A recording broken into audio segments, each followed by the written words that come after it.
How many people in this room have had a health check in the last several years? Good, so a healthy bunch.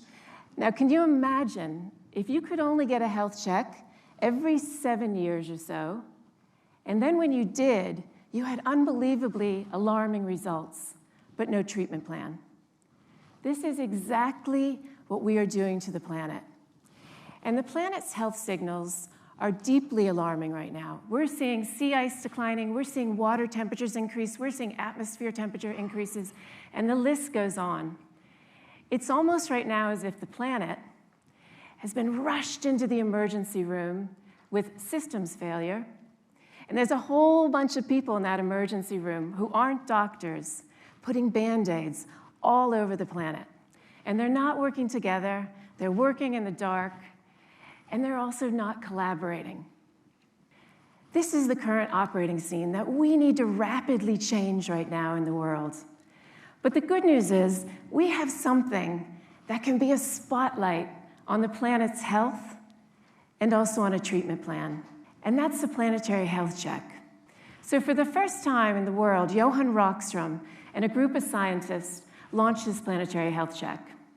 And the planetary health report is not a good one. The planet's giving us a high red alert right now.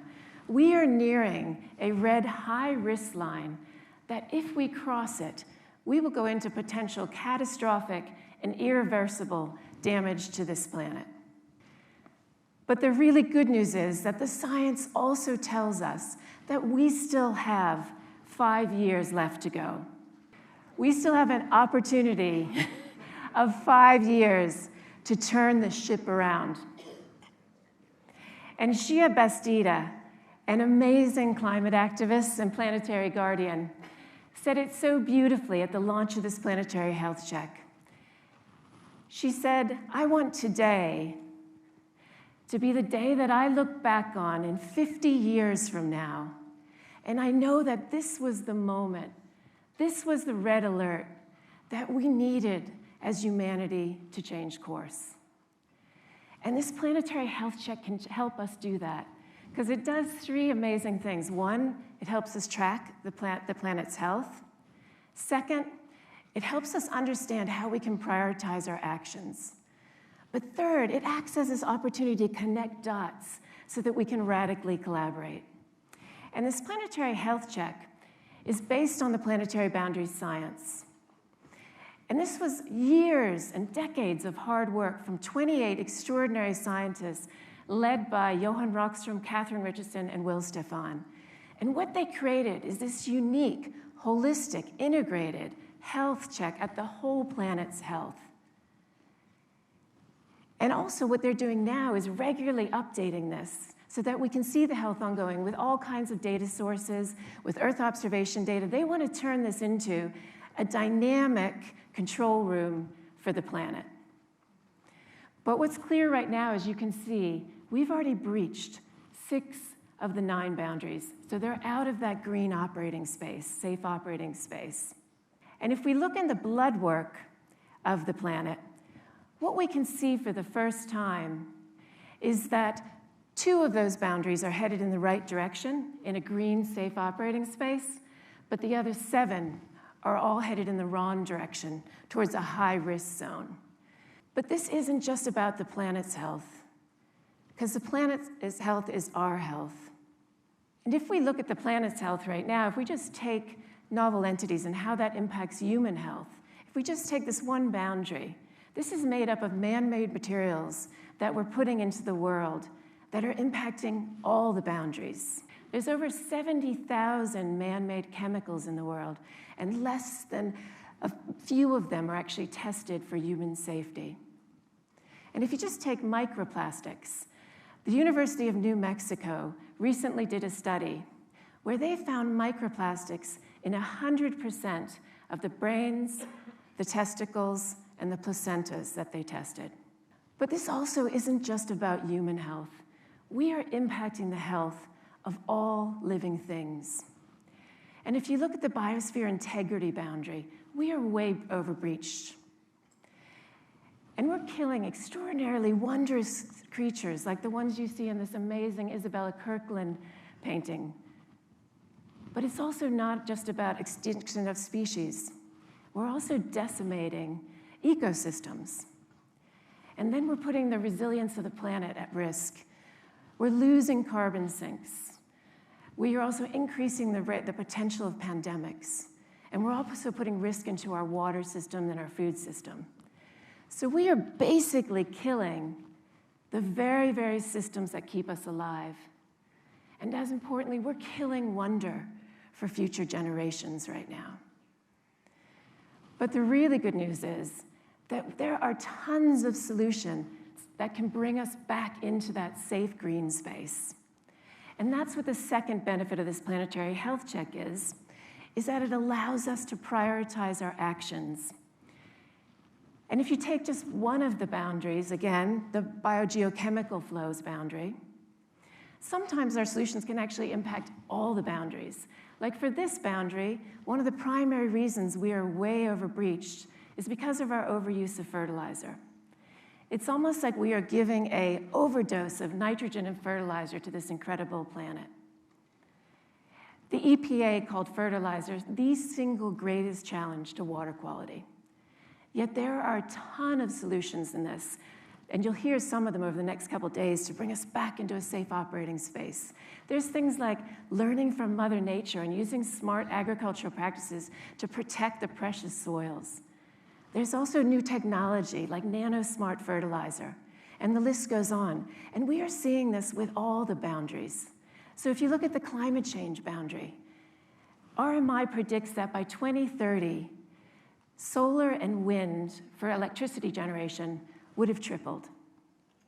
So we have the solutions.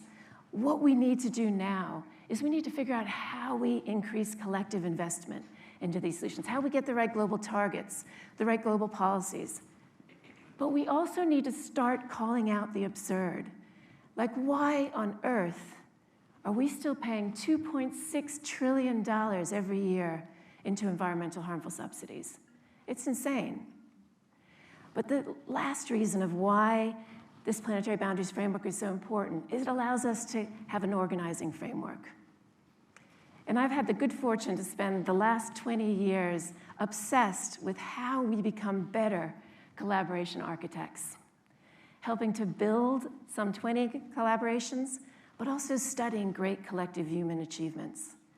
And so when I first saw this incredible framework of the planetary boundary science, it was almost like fireworks are going off in my brain, because it was so clear to me that this is the organizing framework that we need in order to speed and scale our work together at a rate that we cannot even begin to imagine yet. But this was also, to me, a story of activated hope, because we would not be in that green zone if it wasn't for a collective of human beings who acted, and they saved all of our lives. Who in this room knows who discovered and then protected the ozone layer? Okay, a couple. In most rooms, very few people can answer that question, because it wasn't a single superhero. It was an amazing collective of people that came together. And it all started with these two extraordinary scientists, Sherwood Rowland and Mario Molina. And they discovered in 1974 that CFCs, which if you're as old as me, you'll know they were in hairspray, they were in deodorant, they were in refrigerators, were actually destroying the ozone layer. And they felt so passionate about this looming disaster that they immediately published an article in Nature magazine. And they thought the entire world would react. And instead, the exact opposite happened. You had the $8 billion CFC industry attacking their character. You had their fellow peers and their students ostracizing them. And this didn't last just for a day or a week or a year. This lasted for an entire decade. And I had the good fortune to meet Mario before he sadly passed in 2020. And I asked him, I said, Mario, how on earth did you weather these attacks on your character and keep going? And he looked at me and he smiled and he said one word. He said friendship. He said, Sherry and I were so close that we were never going to stop until the world listened. And they didn't stop. And a decade later, 3 friends and scientists at the British Antarctic Survey, Joe, Brian, and Jonathan, proved that there was a hole above the South Pole in the ozone layer. And this mobilized an extraordinary collective of people. So you had this fiery Egyptian diplomat, Mustafa Toba, who was the lead architect in the Montreal Protocol. You also had Stephen O. Anderson, who was a larger-than-life character from Logan, Utah, who helped get companies to phase out CFCs. And they worked together in partnership with a philosophy they called start and strengthen. Get a small group of countries, get a small group of companies, and then build from there. And they also had an open tent. So they invited into that tent very unlikely environmentalists like Margaret Thatcher and Ronald Reagan. And then incredible scientists like Susan Solomon convinced them of how important this was. And we would not have the Montreal Protocol. We would not be able to go out in the sunshine without those two. And this is one of the greatest success stories of our time. NASA predicts that by 2065, the ozone layer will be largely healed. But it is also a huge story of success about when we came together as humanity across all kinds of divides and did something extraordinary. And that success was due to this small group of friends who had three things. They had deep connections with one another, they had an intoxicating purpose and vision, and they had an unstoppable sense of urgency.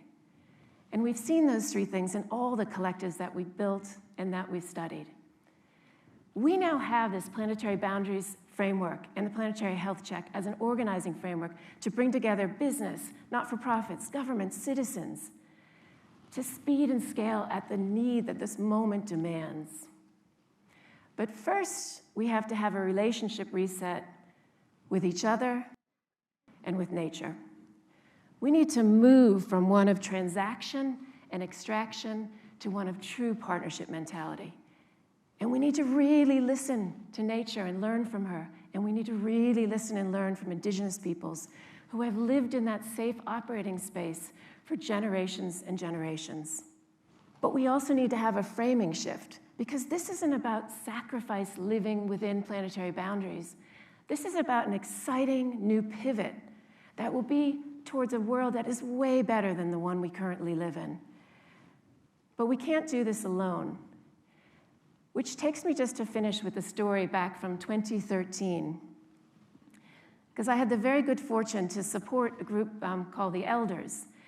And they were in Johannesburg and with Nelson Mandela, and they didn't know it at the time, but it was going to be the very last time they were together with him before he sadly passed later that year. And I remember watching this group of friends at this table, and there was laughter and love and joy and tears. And then at the end of the lunch, Mandela stood up at the table, and he was well into his 90s at that stage, and he still had more stature and grace than any human being I've ever met. And he left the table, and he turned to walk out the door. But before he got to the door, he turned back, and he looked at this extraordinary group of friends. And his eyes and his smile just lit up the entire room. It was as if he was saying, "You've got this. You've got this now." And then he gently turned and walked out the door. So as I stand here in front of this incredible group of people, all I can think of is we've got this. We've got this now. So go out and find that incredible group of friends. Go out and find your intoxicating purpose. Make sure that you have that bonfire in your belly. But most importantly, never, ever, ever give up. Thank you.